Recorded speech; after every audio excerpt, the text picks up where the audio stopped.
If you are currently streaming to 0, 20, or 50 viewers and you want to grow, then this is the video for you. After spending 3 months analyzing viewer data, looking at growth metrics, and churning through the industry trends, I found out that there are certain things all rising creators do. So if you are wondering why you aren't growing, you might find that these should apply to you. I discovered one of these a few months ago, and it has recently grown my stream by 30%. Can you guess which one? Let's get to it. To grow your stream, the first rule is that you have to stream. I know this sounds silly, but there are so many people that come to me with questions about streaming, and then when I ask them how long they've been streaming for, they say, "Oh, I'm just trying to learn all I can, and I'll stream in 2 to 3 months." And I don't understand why you would have to wait. Streaming is a skill. And like most skills in life, you don't learn it by learning about it, you learn it by actually doing it. So the question you must ask yourself is what's keeping you from going live today? In fact, if you go to the other videos that I have on this channel, you can set up your OBS, get your microphone set up to sound amazing, and be streaming in under an hour. Funny enough, that video has one of my most liked thumbnails. You should go check it out after this video. I'll leave a link for you down below. Since you can start today, that also means you don't need any fancy tech. Thousands of dollars in a camera, hundreds or even thousands of dollars in a microphone setup, fancy studio lights, they are all things that you upgrade when you have an established audience. The best camera you can afford is probably already in your pocket, your phone. Most recent phones have a full HD or even 4K cameras built into the device, and using a free app, you are able to get them up as your stream cam and probably get a better quality out of them than many high quality streaming webcams you can find. You really don't need to spend lots and lots of money to get started with streaming. Just start with what you have and see if you even like streaming. In my research, I found that most streamers quit after less than 3 months of streaming, and most of them say it's because it was too hard or they didn't enjoy it. Then it's better to keep those thousands of dollars in your pocket, if you ask me, and use it on something that you will actually enjoy. These sort of limiting beliefs are one of the biggest things that hold you back from achieving your goals. Another thing that is holding you back is comparing yourself to others, because you don't know what their life is like, how much money or time they have thrown at the problem, and all the other stuff they or you may have going on in your life. The only thing you should be comparing to is yourself. So every time you stream, look back at your VOD and see what you feel could use improvement, and then actually work to improve it. Oh, it's a bit dark behind me. Let me reposition my light. Oh, my music was too loud. Let me turn it down a little. Oh, I was quiet a lot. Let me make a topic list that I can use to talk about it on stream. Sorry, I got a bit carried away there. Was it obvious I was saying that to myself as much as I was saying it to you? Yeah, I'm not the best at not comparing myself to others. It's hard to unlearn, but it takes time and it is for the best. Make sure to also ask your family and friends to watch you when you are live. Having them in your chat not only pops up the viewer count just a bit, but they can also give you feedback to the things they liked and disliked in stream. And I hear it a lot that people say, I don't really want others to know that I stream. And you may have had the exact same thought as your initial reaction. But then you have to own up to yourself and ask, are you really proud of what you are creating? Your friends and family are the people closest to you and are people that are most likely to like what you do. So if you can't get them on board, it is time to return to my last point. Improve your skills and slowly but surely make your stream better. Now, let's chat. Now, let's talk about the ABC of Twitch. Always be chatting. It is one of the hardest skills to learn as a new streamer, and it is something that even after 3 years of streaming, I still need to encourage myself to get better at. You need to keep talking when you are streaming no matter how many viewers you have, because that is how you make connections with those people that are watching you. I know it can be very hard to switch your streamer energy on and be all energetic and active when there are only a few people that are there and they are all lurking, but it is what you have to do to keep your viewers engaged.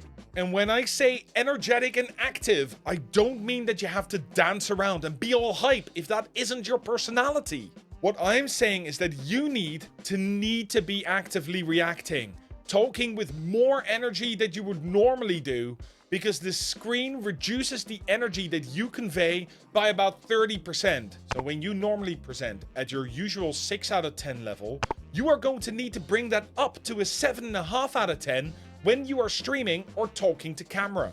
If you don't talk and you're not engaging with the content you are making and the viewers you have, waiting for a bunch of viewers to show up, it's not going to happen. This is why most people that do these Twitch tips videos say that you need to stream as if you have 100 viewers. Thinking in that way just stops you from going quiet if nothing super interesting is going on in the game you are playing. Eventually, you may actually get those viewers, but you need to be entertaining first and viewers will flock to you after. That is also why most people say, and I'm gonna say it too, that you should turn your view counter off. There is no need to have it on during your stream because the view timer takes minutes to change, and when people jump in and don't hear you talk immediately, they are likely to leave within 10, maybe 30 seconds, meaning you didn't even know they jumped into your stream.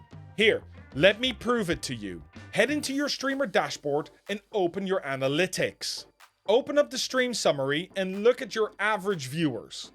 Then look at the number of unique viewers. That right there is how many people have actually clicked into your stream.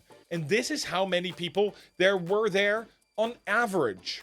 Imagine if you had retained 10% more of all those people. It would have boosted you by at least a handful of viewers, which is massive when you are a small streamer. Besides, if you don't know if there are 0 or 100 viewers, then you should just always be on. There's going to be an updated guide on how you can get better on talking to your chat coming to this channel soon. So if you want to make sure you catch that, then make sure to subscribe to the channel.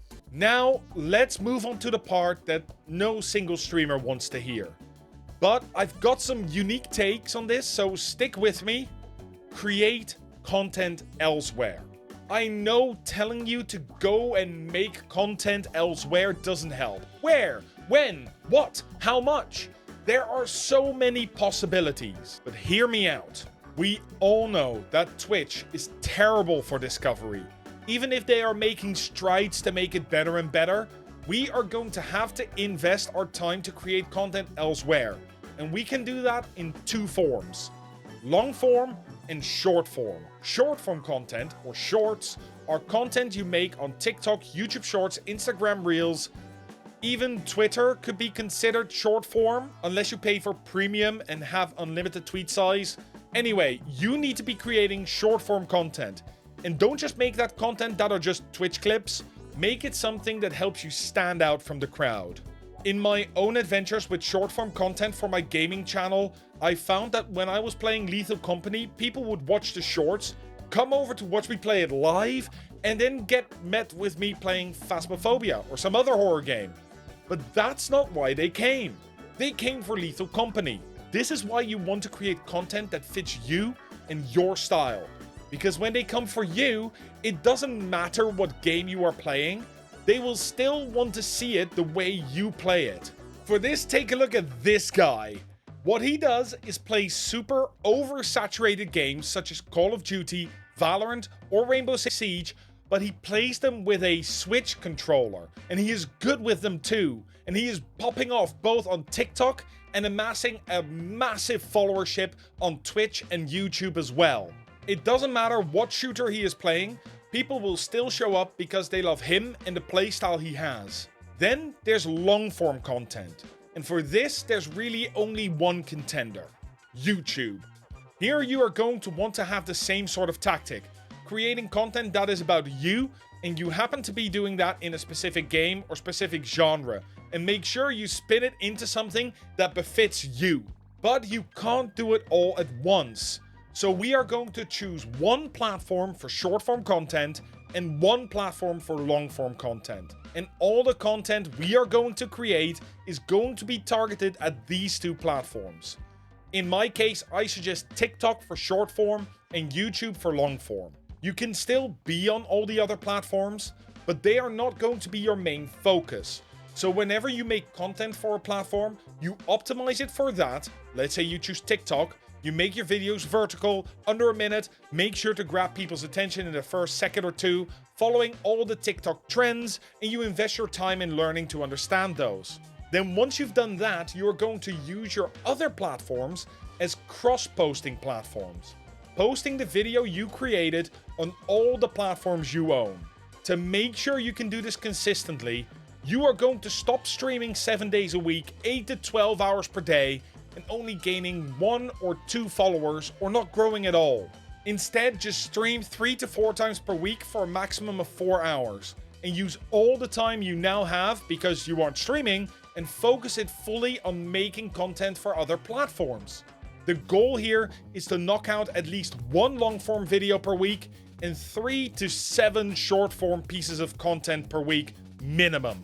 Get yourself an editing software like DaVinci Resolve, which is completely free by the way and is used by professional movie studios, and learn to edit your videos so you grow your skills while you get those reps in. Once you've made that piece of content, you post it to your main platform, and then you cross-post it to all the other platforms. That way, you didn't just make a TikTok. For the price of one TikTok, one short form piece of content, you have made a YouTube short, an Instagram reel, and you can post it to Twitter too. This way, you've not spent your time live not really growing. Instead, you've made content that could potentially reach thousands or millions of potential viewers. And now that you are starting to gain traction and viewers are finding your channel, it can be hard to keep them engaged and watching so they stay in your channel and grow your average viewers. I have a video right here that's all about that, especially if you don't have your 3 average viewers for your Twitch affiliate yet. And as always, stream better, stream smart.